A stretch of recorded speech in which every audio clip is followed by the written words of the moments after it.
Welcome to the cave. Thank you for joining me today.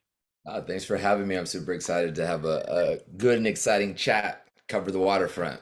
There you go. You're like if listeners and viewers that tune into this interview, they can see you as Colby. Yellowstone season 5 is right around the corner. What a great series. For me, it's my favorite show on TV. Um, I mean, look, the show it's really kind of like just become its own thing. Like it's so interesting, from where we thought it was going to be to where it's gone. And it's really due to like the amazing support that we've had from so many, fans and new fans. And yes, the new season comes out, was it Sunday, November 13th, season 5. We're really, really excited about this season. A lot of new kind of twists and turns and a lot of cowboying this season, which is really exciting. Most people always think like there's a lot of cowboying in the other seasons until you see this season. You're like, oh, there's a lot of cowboying. So no, we're really excited. I'm, glad that it's been received in the way that it has been. Yeah. We're gonna jump more into the show in a little bit, but before we get into that, like I want to know a little bit more about you. I was doing some research and everything. You've done a little bit of everything. You sing, music, theater, behind the scenes. It's like, how did you get involved with this? What made you go get into the Um, industry? when I was younger, it started with it was an opportunity to get out of class early. Okay. That was like really how it started. But I first started performing when I was 5. And I started singing, and I just like loved. I had originally just loved the attention that I got from like being able to be on stage. And then as I got older, I never felt like at home anywhere else. And I just always knew that I was like, I'm gonna be an artist. And so I kind of probably like started sabotaging myself through school so that it like every road had to lead to me having to be an artist. And so yeah, so I did a lot of musical theater, a lot of theater, and then did some commercials, and that was kind of like my thing for a while. And then a couple several years of dry spells, and then things started picking up in the last like 5 or 6 years. So it's been a really exciting journey and it's challenging process, but very rewarding. Was the goal always TV and film, or was it always maybe stick with theater and music at first? At first it was, I always, it's really interesting. I've always watched obviously television and film and desire to do it, but Mm. I didn't have like a passion for it early on. Like I really had a passion for theater. All I would do was sit around and watch theater all day. I would sit in my room and go on YouTube for 8, 9, 10 hours. I would watch, there was this thing that was like used to be on PBS that's Okay. called like Greatest Performances, and it would start at like 11 p.m. and run till like 8 in the morning. It would just be all of these archive performances from all over the world. And I would sit there and just watch PBS and all these different specials, from ballet to opera to jazz, you name it. And so that was kind of my passion. And then probably in my early 20s, when I realized this is really exciting, theater is so great, but like this is really hard to like make any type of living on. We might have to take a bigger swing. And then that's kind of was my transition Mm. to, I think I want to give this television and film thing a try. I thought I could just flip a switch, and then no, it doesn't work that way. But nonetheless, How do you transition going from theater into TV and film? Because this is a big difference. yeah, it's a massive difference, and the biggest thing to me is about being able to be small. When you're doing stage, they always tell you project to the back of the room, so that the last person in the worst seat in the house has to be able to hear you. So all of your gestures and your mannerisms and your voice is so big, and my voice is already kind of naturally, because it's lower, it's very resonant. And Mm. so imagine people training me, and that's all I'm doing for years. So then when I remember when I went into my first commercial audition, and I don't remember what it was for, it was like Tide or something like that. And they're like, okay, the Tide box is, on the shelf, and you have to, go after the Tide box, whatever it was. And so I walked in, and I remember they're like, okay, action. And I'm like looking up, and I'm like trying to get the Tide box. And he's like, okay, stop. What are you doing? I was like, "Okay, the Tide box is behind me." And he's like, okay, well, let's try this again. So I do the same thing, doing the whole thing. He was like, okay, so you're not gonna get this, obviously. So I'm just gonna give you a kind of like a note. In television, when we say like behind you, it's literally you just look up this way, and then there it is, and then you Uh, would reach for it. And I was like, oh, this is gonna be hard. And so it's just about being able to bring it in to fit this small little camera, this little frame. Mm, And then it's also trusting your eyes, right? Like you have to trust your eyes and you have to come from a place. In theater, you can come from a place, but you can kind of overcompensate for some things. So yeah, it was a giant process, and trust me, took me about 7 years to figure that out. mm. What is Denim afraid of? Is he afraid of forgetting a line in theater, or forgetting a line during TV and film recordings? Um, I mean, you would much prefer to forget a line in television because you just pick it up again and then they just edit it. Yeah. In theater, you can't just like carry your sides with you. Sides are like, for people that don't know, like what we have. So you have like a script, and then every day that you're filming, they give you like sides, which is like all of the things that you're doing just for that day, and this little pamphlet, so you can just stick it in your pocket. So for that, it's like you can just be reading it and then put it in. But if you're on stage in theater, you can't just pull out the script and start going over it. So it's much more nerve-wracking to forget a line in theater, because then you just have egg on your face. In television and film, you just go back and do it again. That's right. Throughout your career, like, is there anybody you look up to that you kind of try like study yourself, model yourself after, just to make your craft better? Yeah, I mean, the Rolodex of people that I watch is vast. I watch people like Forrest Whitaker, Meryl Streep, Denzel, Viola. I watch many, but Philip Seymour Hoffman. Because of what they're so excellent at is the mannerisms of things, and the being able to just do one thing and not one thing mean everything. They're able to take like what you're doing with the pen right now. They're able to take that and make that so interesting, and they're not talking, but watching them play with something is far more interesting than the person that's talking. So as somebody that was growing up in theater, I never trusted myself to be able to do something so small and that the audience would catch that, because you're trained to think like, if I'm holding a pen like this, nobody in the back is going to be able to see me twirling a pen. But Right. in film, so it's allowed me to be more comfortable, but watching them be so successful at what they do has made me want to continue to kind of like study mannerisms and the psychology of a character. Mm. What's your goal? Is there a certain goal you want to hit someday, or even like a role? The goal is always just to be a working actor, right? Like that you never had to you never had to worry about, how to keep the lights on and things of that nature. But the real goal has always been, you just want to be the best. You want to be the best. And when I say the best, I mean in the like well respected, like, well respected by people that are doing this craft as well. That when you're going places, or there's directors or executive producers or showrunners, when your name is brought up, that they're like, yeah, that's a person that you want to work with, not just because of the talent, but because of the value that he brings off of the set. And so that's something that I'm in active pursuit, and that's something like an athlete. I train like an athlete because I grew up as an athlete. So that's kind of like my thing, is just kind of always trying to pursue and refine and keep your hands in a lot of different things and learn everything. And that way you have a much greater appreciation about the opportunity that you have at hand. That's awesome. So let's jump into Yellowstone. We waited a while for this chat. We know, like I said, we're about almost a month away, less than a month now. Season 5. I want to hear, like, do you remember your audition and what you were going in for? Oh yeah. It was fun. I was just doing an interview yesterday, and we talked like 40 minutes about that. The audition was so interesting because I was doing a film called Chickasaw Rancher, which is out on Netflix. And this was like, what's this, 2017? And Tommy Flanagan, who's on Sons of Anarchy, he had told me about, his best friend John Linson was executive producing and getting ready and creating this new show along with Taylor Sheridan. And Kevin Costner had signed on to be an executive producer. And you really gotta get in on this. You'd be great, because the Chickasaw Rancher is also a period piece, but it was a Western. And so I called my team, and they're like, we don't see any auditions for this. Like, I don't think they're auditioning for it right now. And I was like, well, just keep pounding the pavement. So they did. And finally I got an audition. And then like maybe 24 hours later, I was in a producer session, and, it was like with Taylor and with John Linson and John Papsideris, because he was the casting director. And then Taylor was on Zoom, or it wasn't Zoom. What were we using at that time? Skype? I don't think we had Zoom. I think he was Skyped in.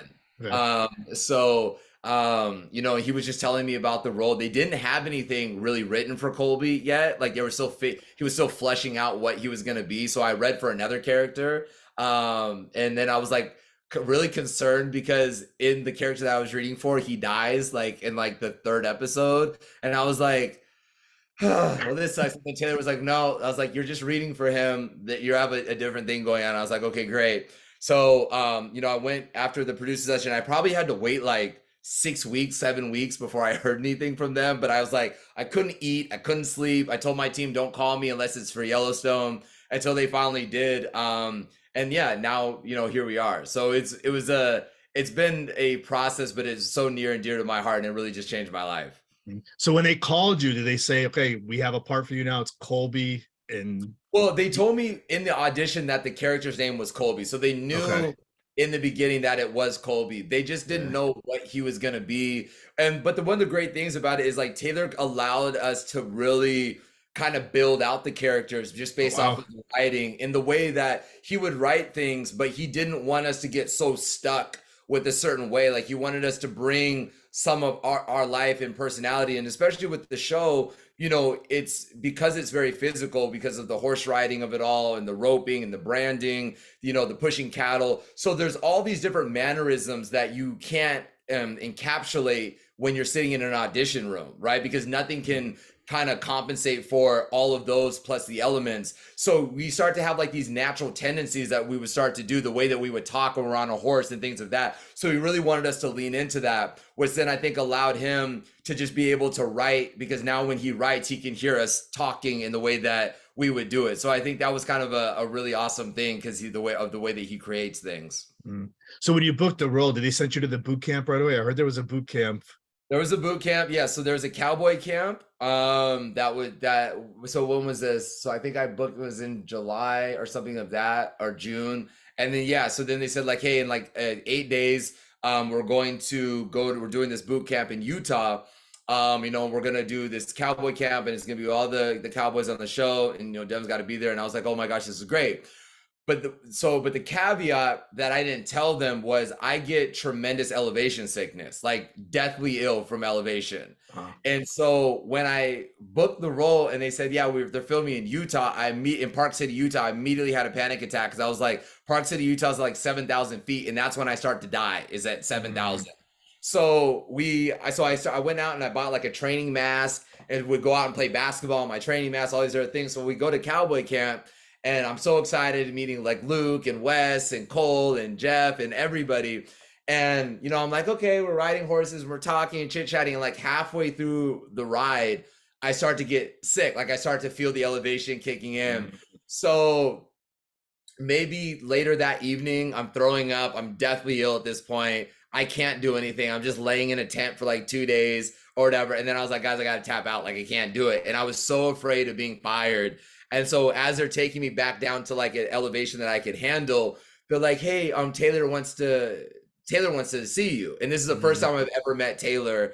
Was like on a time where I've now quit on something that we're supposed to do, and I just got hired, you know, and he walks into the room and I was so nervous because I was like, dude, this sucks. He walked in, was like, hey, are you okay? And I was like, yeah, it's just you know, I didn't have enough time to adjust the elevation, this, that, and the third, but I was like, I promise you I'll be okay. Like I promise you I'll be okay. And he was like, okay, it's fine.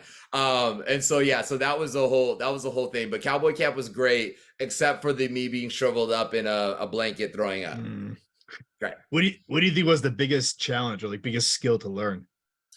I think the biggest skill to learn was probably just I think the skill is probably like the cattle pushing, right? I think it's, you know, you're in these elements because, you know, it's different. You know, when you're on a horse, and a lot of people, they do this for a living, right? So many of our amazing viewers and fans, this is what they do.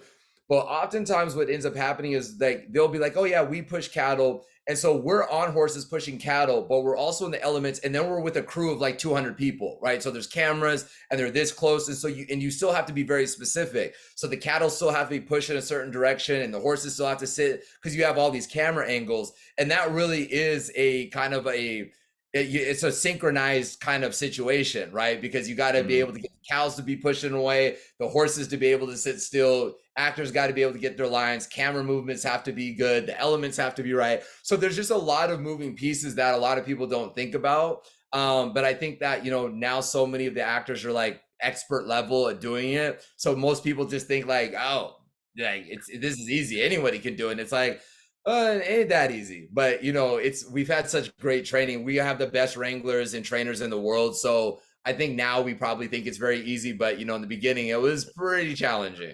mm. Are we ever going to get a story or a background story of like how did your character end up in the ranch? Yeah, I think it's gonna come at some point. I've had some conversations, about that already, and I think that that's probably something in the pipe. Here's the great thing about Taylor and the way that he writes is he can introduce things and then he can move away from it and pump up something else, and then when he's kind of done pumping that up, he can go back and revert to another situation. Mm, And I think that's the beauty about this type of a show is there's no pressure to try to move it quickly, right? Like mm, sometimes there's things that are happening, boom, boom, boom. But then sometimes it's just the beauty of the world and the story. And I think that there's been certain themes in every season. And I think like after about season or start of season 3, I think it was the theme of like wanting the audiences to really feel like they get to connect with the characters and with what they're seeing so that when the characters are going through adversity, the audience feels like they're going through the adversity with the characters. mm. What do you love now about Colby? Well, man, I love Colby because he's just down for anything. Like Yeah. he's very opposite of me in that regard. Like I'm very like, how are we getting there? Where are we staying when we get there? Who's gonna pick us up? Like I'm very much like that, and I ruin a lot of experiences because of that. But Colby's just like, okay, if you want to go do this, like let's just do it. Like whatever. Yeah. Like if we're here, we're here. And I think that from bar fights to to cattle pushing to Right. heat to water to anything, like even what we had in season 3 with Teeter, Jen Landon, when she's going skinny dipping in the river, it's like that's not Yeah. even what Colby does, like, but he just like F it, we're here, let's just do it and we'll just Yeah. see what happens. And of course he says that and then ends up floating at the top of the river, but Right. nonetheless that's his personality, and so I really appreciate that kind of just go with the flow attitude. Mm. We see, and I believe it was the last season where, because you have a musical background, are we going to see you sing as Brian sings and plays the guitar? People are asking me to ask you, are we going to see you or hear you sing? And look, we have so many artists on this thing. Like it was funny, like earlier this year. So we have some new guest artists that are coming on to the show. I don't know if I can say their name yet, so that's why I'm not That's saying fine. it. But we have so many like new, like very big artists that are coming on in the show. And so they sing, Ryan Bingham sings, Luke Grimes sings, Kevin sings. Right. So I'm like, at a certain point, this is just gonna turn into Yellowstone the musical. So like, I don't think I need to. So it's unlikely that you'll ever see Colby, singing. Yeah, because I don't know that they need me to do that. That's right. You mentioned Teeter, played by Jen Landon. How do you describe now that relationship between you two? It's Jen is great. She's so much fun to play with. She's so dedicated to Teeter, and she's really built Teeter out to being like something that I don't even know that Taylor knew she was gonna be like this. But Colby and Teeter's relationship, it's very like I feel like they trauma bonded like in the river. Like before, Colby was like very much like, don't talk to me, don't touch me, like we're Mhm. just here, let's do a job. And then I think like after this river situation, they had this trauma that bonded them together. And so as much as Colby probably doesn't want to admit that he has these, you know, feelings for her, these deep feelings for her, he tries to hide that because he doesn't want to admit that to himself. There's definitely a connection, but I think it's so different than like a coal or a rip in a Mm. so in a bath. So it's just a different, we have a new take. I wouldn't recommend it for anybody to base their relationship off of Colby and Teeter, but it's fun to be in them and deal with that. Mm. How cold was the water filming that scene? Man, it was very cold. It was like, when did we start filming? Like 10:30, 11 o'clock at night. It was like September, or whatever. And, and we're like, that where we in Thousand Peaks, Utah. So it was very, very cold. But it was great because Stephen K directed that episode, and he's one of the executive producers on the show, but also directs a lot of the episodes.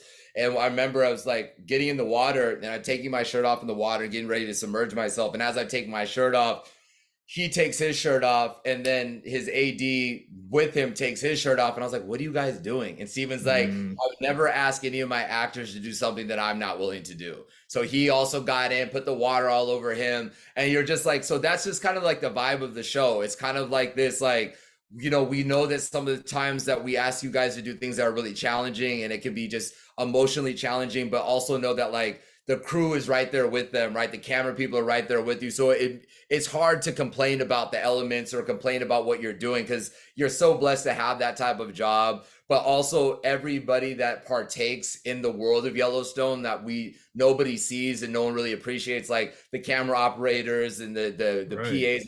Everybody is all in the same elements together. We're just the ones that get to benefit because we're the ones that are on camera. Mhm. Now the bunkhouse scenes, I believe that some of those are some of the best clips on this show too. Like it's pretty crazy there. Either you guys are partying, you're fighting, or you're getting ready to go do other things that you can't even talk about. Right. Right. What's Yeah. what's been like your favorite part of the bunkhouse scenes? The bunkhouse scenes are so fun because it's like an opportunity where everybody gets to be together. Like it's really fun, but it can also be very challenging because it has to be very upbeat. But it's so fun, especially like, in this upcoming season, there's a lot more people that come into the bunkhouse that you wouldn't expect that would be in the bunkhouse. And so getting to play with them is super exciting as well. And so, it's just an opportunity, because a lot of us are friends outside of Yellowstone. So it's like we will film, but then we'll go out to dinner or we'll go hang out or watch a Yeah. football game or whatever, or play poker together outside of it. So it becomes very easy when we're actually doing these scenes to then just kind of just live the life, because we're already doing it, where it's not like we do this scene and then we just go off and don't talk to each other. So it's always fun. It's like, you're getting paid to play with your friends. And I think Mhm. that shows and comes through like when we're doing these bunkhouse scenes, because we really do thoroughly enjoy playing with each other. And when somebody messes up, we laugh, and you don't feel the pressure to like be serious, be an actor. It's like, you just laugh like, this dude always messes this line up. Like, oh, you can't get this line right. Like, and so and then they roll on that, and so a Mm. lot of times there has been scenes that we just ad-libbed, and then Taylor's like, that's getting into the cut. And then we see it, we're like, oh my gosh, they actually used that take. That's freaking crazy. So it's really fun, man. It's like I said, it's like getting paid to play with your friends. Mm.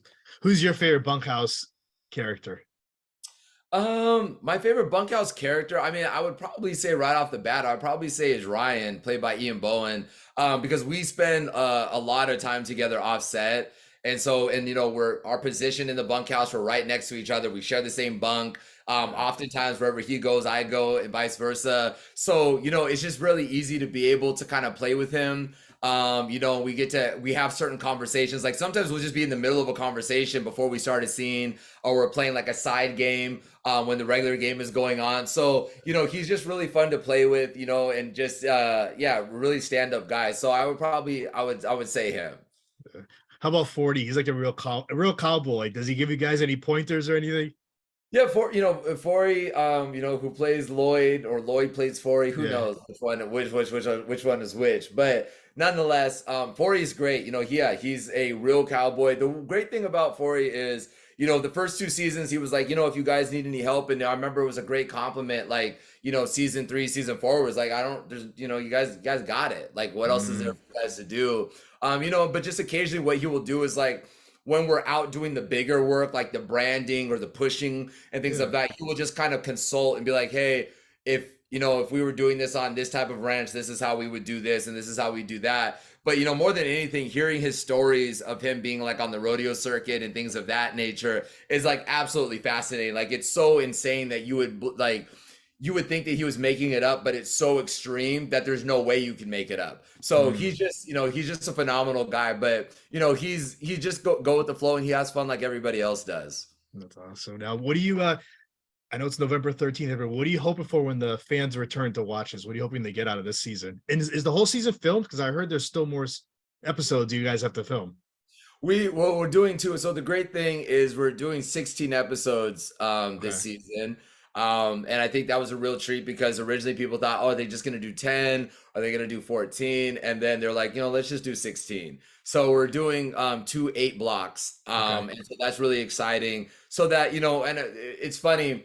I liken the fans' problem to Yellowstone a lot like the customer problems with Starbucks. I remember it was like in 2008 or 9, I think the CEO of Starbucks said like their biggest problem that they had was they felt like there weren't enough Starbuckses. So they started creating Mm, Starbucks on the right side of the road and the left side so people didn't have to make a U-turn to get there.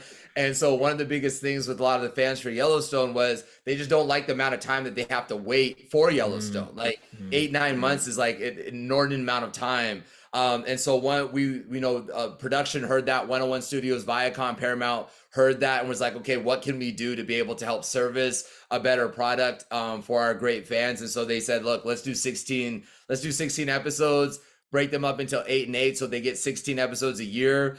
And let's do that and see how they respond. So I think season 5, a lot of it is just wanting them to be excited to see these characters continue to grow, because the fans have grown with us and now the characters are expanding with new responsibilities, with John becoming governor, and now his responsibilities with that and what we're doing with the ranch, what we have, how this all ties in with the 4 6s. So there's just so many different narratives and storylines and things of that nature. So I think that the audience, especially when they come to the first episode of season 5, I think that it's just going to be nostalgia, right? Like to be able to hear the music again and see the opening and then see all the characters that we've all kind of grown to feel like we're a part of. I think that's what I think most fans are going to be excited about. That's awesome. Yeah, like I'm one of them. I can't wait for November 13th to roll around.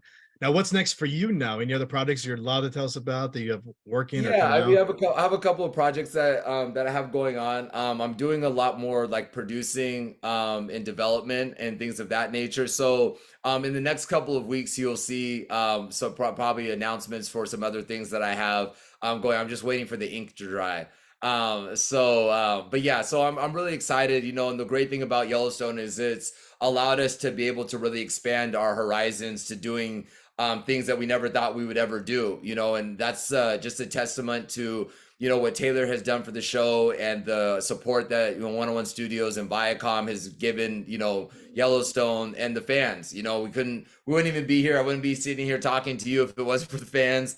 So it's just things like this for me. It's like, it's still like I fan out over it. Like I get to do a freaking podcast. Like what? Seriously? Like me? Okay, cool. So like, so it's those types of things. So I have a lot more opportunities. You'll be seeing me in a lot of different places, different commercials and things like that that are, coming out as well. So there'll be a lot more denim that's coming, especially at the tail end of this year and going into the next years. Awesome, Denim. Let's end this by like, how can the listeners now and the viewers find you on social media? Yeah, so mostly I spend most of my time on Instagram, so it's pretty easy. It's just at Denim Richards. And then my Facebook, I think is actor Denim Richards. I don't even know if that makes sense, but Denim Richards was unavailable. How does that work? I don't know. And then Twitter is at Denim Richards. So yeah, I spend a lot of time on my social media, on my Instagram, a lot of like kind of try to do motivational videos, I did see positive that. videos, and like accountability videos and things of that nature. So, if that's something that, the great listeners of this podcast are interested in, please head on over to at Denim Richards on Instagram and just listen. And also you'll be able to find a link to my book there, Mastering Your Mind, which is a really great like kind of accountability and positivity book, just to challenge you to be able to kind of take more control over your life. So hit that link and get it. You get it instantaneously. So yeah, that's also really exciting. So yeah, hopefully I will engage with you all. It's awesome, Denim. I want to thank you for coming on. This was a great chat and keep the positivity alive. I love that. I love the way you bring it out. Oh, I appreciate that. Thank you so much, and thanks for having me. Hopefully we'll be able to do this again on the B Definitely. block 5.